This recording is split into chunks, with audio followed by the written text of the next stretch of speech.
Cómo crecer en el marketing B2B, oportunidades y tendencias, por Kenneth Malcroma, Head of LinkedIn Marketing Solutions, Spain. Buenos días. Imaginaros que hoy os pudiera contar que existen nuevas marcas que tenemos que desarrollar, que tienen el potencial de ser tan grandes o convertirse en algo tan icónico como marcas pues, como Nike, como Ford, como Coca-Cola. Imaginaos que en medio de toda esta incertidumbre, ¿no?, que estamos viviendo, todas estas variaciones, toda la volatilidad que vemos, os contamos hoy que existe un área en esta industria publicitaria donde vemos un montón de oportunidad y un montón de crecimiento.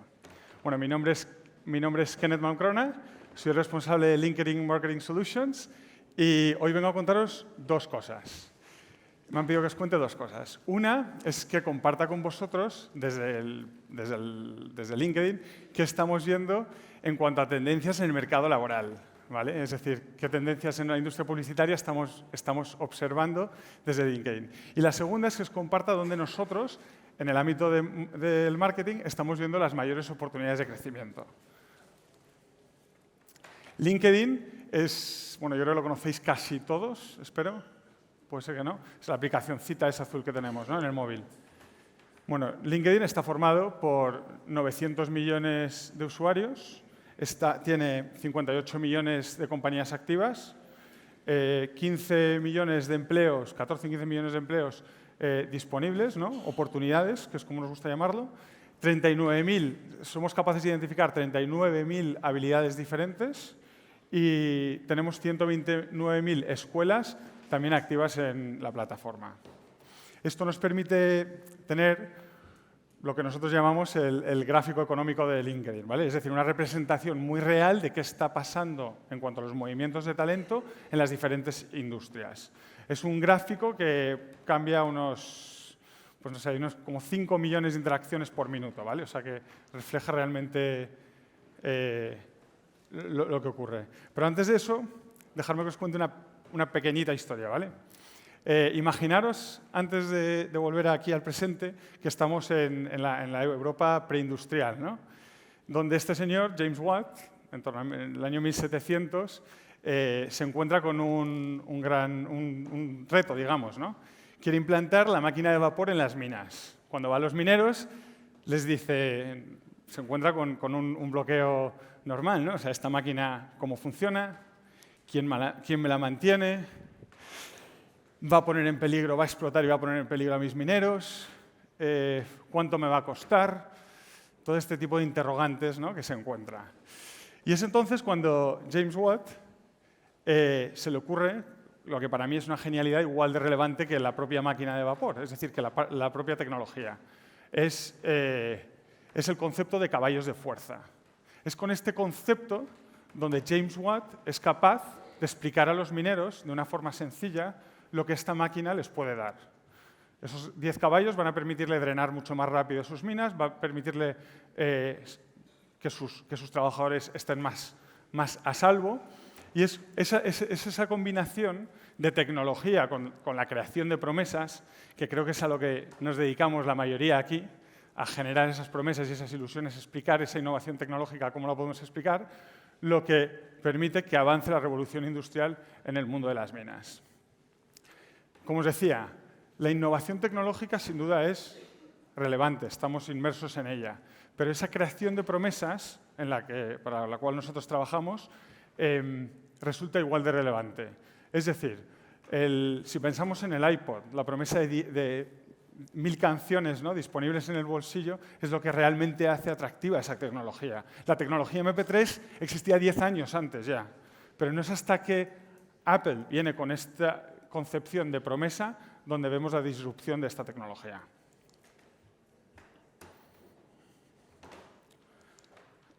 Perdonad.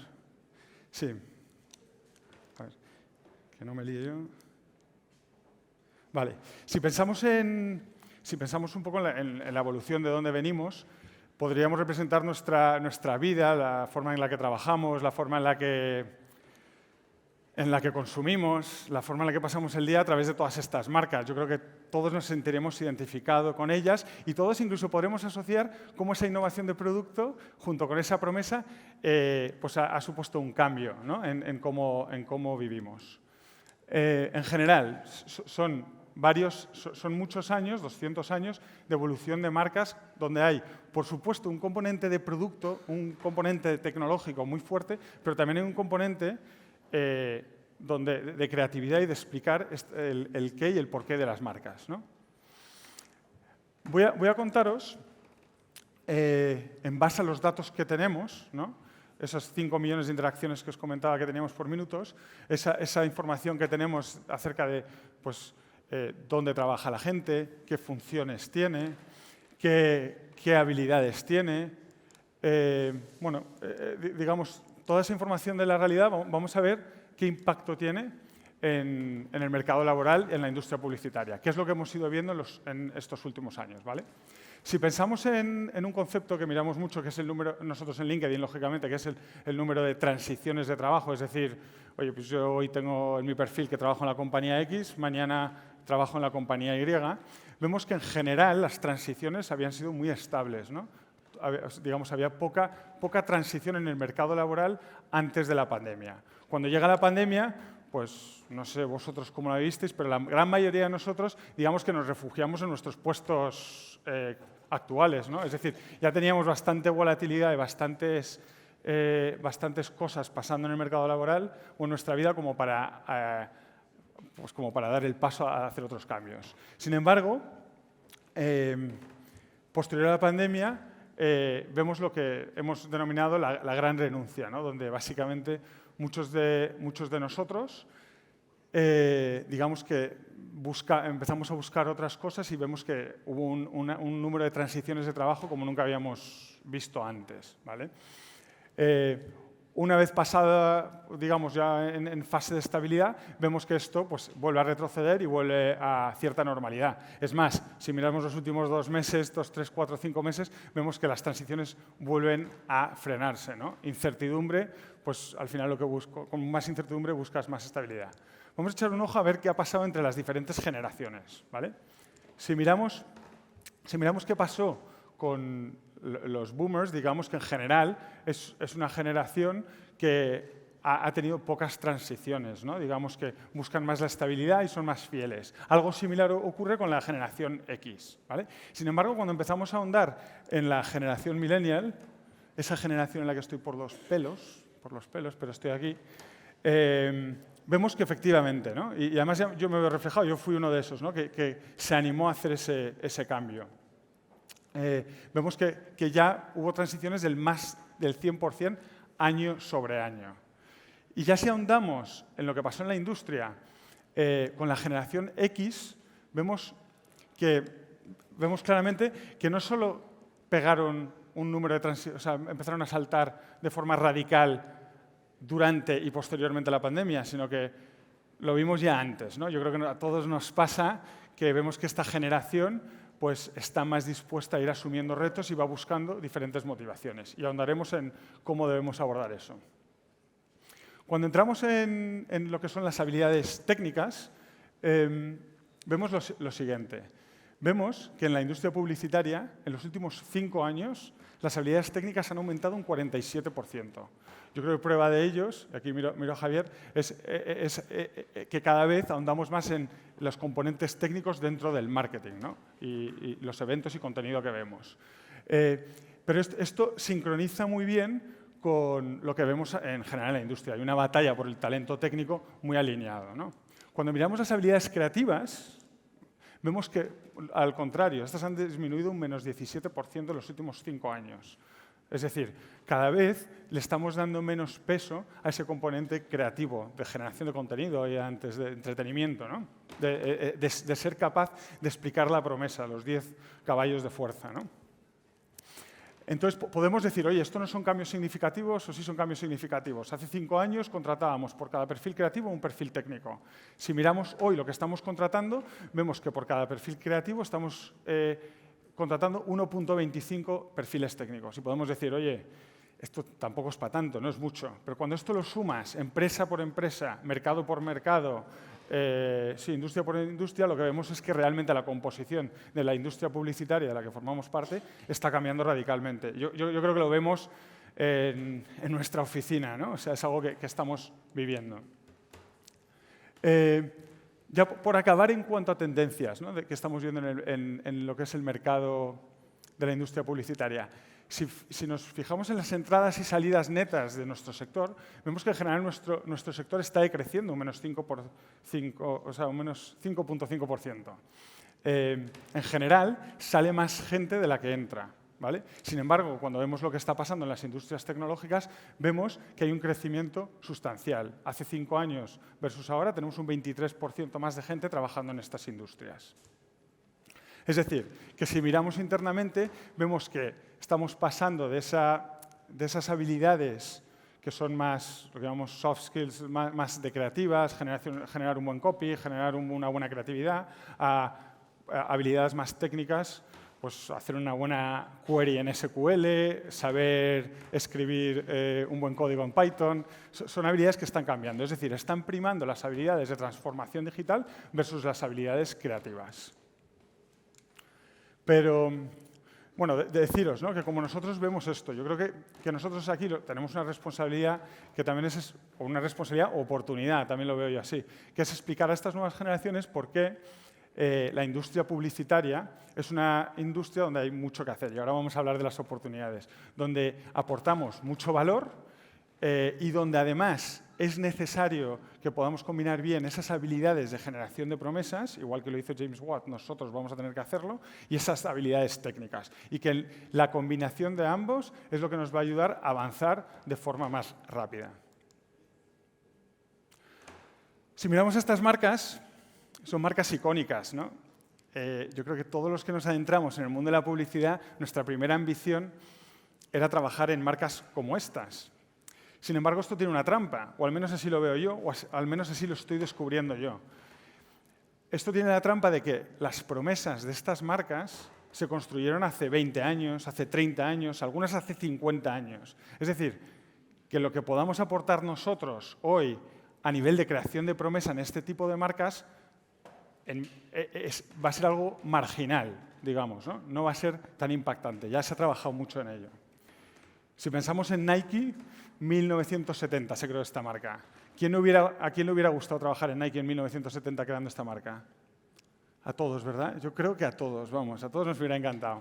El problema es el siguiente, que todos creemos que sabemos que una marca es la más chula, la que va a triunfar, la más exitosa, es la siguiente tendencia que viene, pero la realidad que nos encontramos es que no todas las marcas son tan sexys como nos pensamos al principio.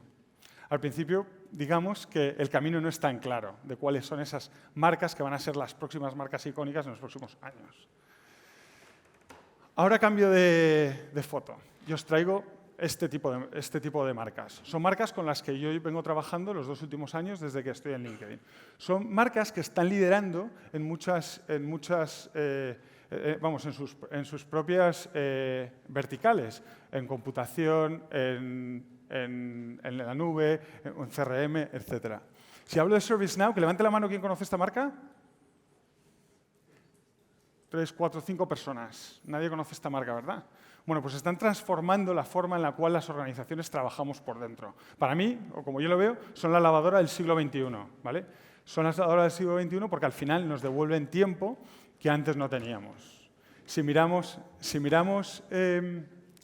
la capitalización bursátil que tienen estas marcas y las comparamos con otras de reconocido nombre, vemos que la capitalización bursátil de estas marcas es equivalente.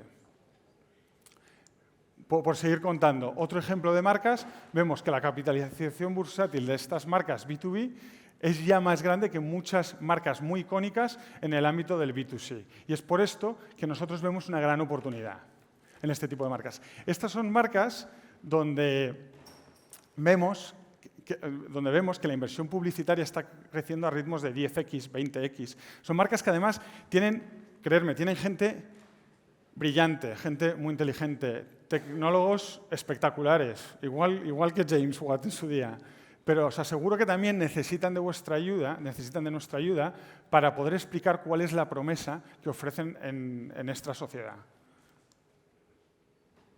Para trabajar con estas marcas sí que tenemos un reto aquí los presentes. Tenemos que empatizar con ellas. No podemos trabajar con nuestros modelos tradicionales de B2C en el ámbito de B2B. Tenemos que entender al comprador. Tenemos que entender que no todos los compradores están hoy en mercado, pero que tenemos que empezar a trabajarlos.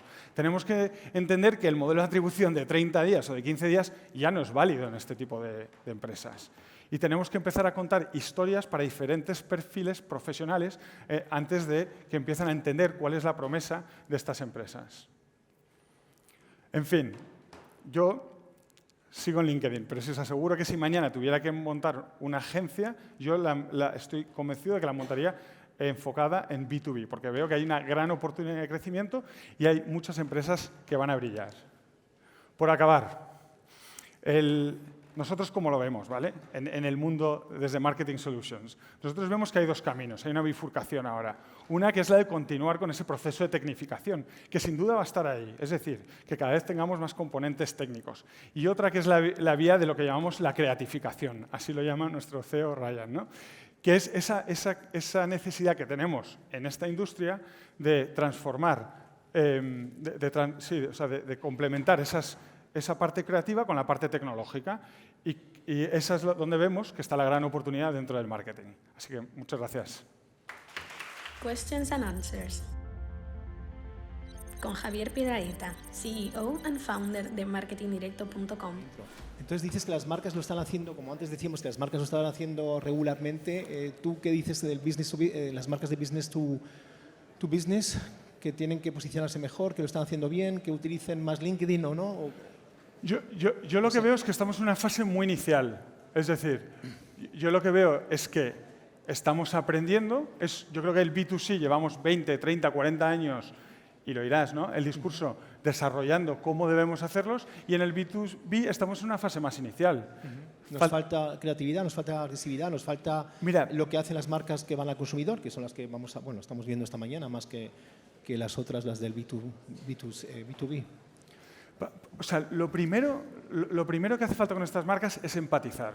Y cuando digo empatizar es entender, ¿no? Es decir, un proceso de compra en el ámbito del B2C es un proceso de compra muchas veces más individual, con un determinado tipo de segmentación, donde el proceso de decisión es más corto, es más rápido. Cuando vamos al ámbito B2B, vemos que, si yo miro cualquier operación de B2B, o según los estudios que tengo yo, el 95% de la gente para la que estoy trabajando ahora en marketing no está en mercado. Pero sé que tengo que trabajar ahora para ganar esa confianza, para explicar cuál es mi promesa y para explicar qué aportación va a tener cuando ese momento de decisión llegue. Yo creo que deben aprender de las marcas que van al consumidor, ¿no? Frescura, cercanía, influencers. Estas marcas igual se han quedado un poquito, no sé cómo decirlo, a lo mejor un poco estiradas, un poco alejadas, un poco más frío, más distante, no sé. A lo mejor tenemos que cambiar el tono entre nosotros, para hacer mejor business to business, mejor cercanía, ¿no? A lo mejor, por eso digo, aprender de las marcas que todos queremos, que todos conocemos, que tenemos en el corazón, que compramos luego cuando vayamos al campo, al Carrefour. Es decir, marcas que las hemos cogido con ganas y que a lo mejor eso está faltando o no está fallando en el mundo tuyo, del que estás hablando tú, ¿no? Estoy totalmente de acuerdo, Javier. O sea, si nosotros pensamos en cosas que nos faltan en el ámbito del B2B, es esa parte, por ejemplo, esa parte emocional, porque aunque no deje de ser un proceso de decisión muy racional, vuelvo a James Watt, ¿no? Esto no va de 3.000 revoluciones por minuto, capacidad de drenar no sé cuántos hectómetros cúbicos de agua en la mina. Esto va de llegar emocionalmente, de ser capaz de crear una promesa, algo que sea fácil de entender y que conecte emocionalmente. Sobre todo en esas fases iniciales, ¿no? Del funnel. Funciona igual que en el B2C. Pues ahí tenéis un nicho, una oportunidad, no sé, las agencias, para animar y espabilar un poquito a estas marcas que se están quedando un poco atrás. ¿Alguna pregunta, pero muy rápida y muy corta, por favor? Que no sean muy largas porque el tiempo me han puesto aquí a un 0, me están diciendo que no. Muy rápida, muy corta. Dispara. Y con un micro, claro. Hola, Kenneth. Enhorabuena por la charla. Yo soy un bicho raro de los que hay aquí. Yo soy ingeniero, trabajo de director de marketing en una empresa industrial. James Watt. Dos preguntas. Una, estoy totalmente de acuerdo en lo que has dicho, el problema de atraer gente creativa a sitios donde prima más la componente tecnológica. Yo mismo he sacado vacantes recientemente y se me han quedado desiertas. Y tengo la sensación que es porque no llego a la gente que sale del mundo de marketing, de las escuelas de marketing, no me tienen en su cabeza como un sitio en el que puedan tener nada que hacer. Entonces, primero, ¿qué podemos hacer para que esa gente que viene de perfiles más creativos abran su mente a que hay sitio si se tecnologizan un poquito? Sí, yo esto me lo encuentro sobre todo en la escuela, ¿no? En la escuela doy también imparto clase a gente más del ámbito publicidad, donde intento y doy asignaturas más técnicas. Y yo creo que hay que explicarles que hoy en día los mundos separados ya no funcionan. Y hay que ayudarles a ellos a respetar tanto el trabajo técnico como el creativo, ¿no? O sea, volvemos a un poco los básicos, ¿no? Pero yo creo que el respeto, el entender que ambas partes de la moneda aportan igual a la promesa. Es decir, que la parte técnica, como decía, ¿no? En el ejemplo, la parte técnica y el saber explicarlo, y además lo digo genuinamente, creo que es igual de genuina una cosa como la otra, ¿no? Entonces, en el momento que, liderando con ejemplo, te vean a ti haciendo ese reconocimiento, yo creo que eso se suele impregnar, digamos, pues en la clase o en el trabajo, en el día a día, ¿no? Bueno, tenemos que... Sí. Era una pregunta solo. Muy rápida y la respuesta probablemente es larga. ¿Existen los influencers en LinkedIn? Tenemos un programa de influencers un poco distinto, voy al grano.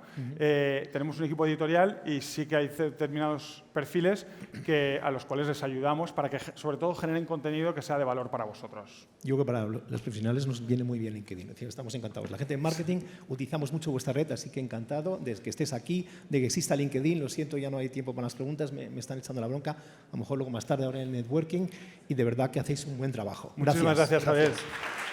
Gracias.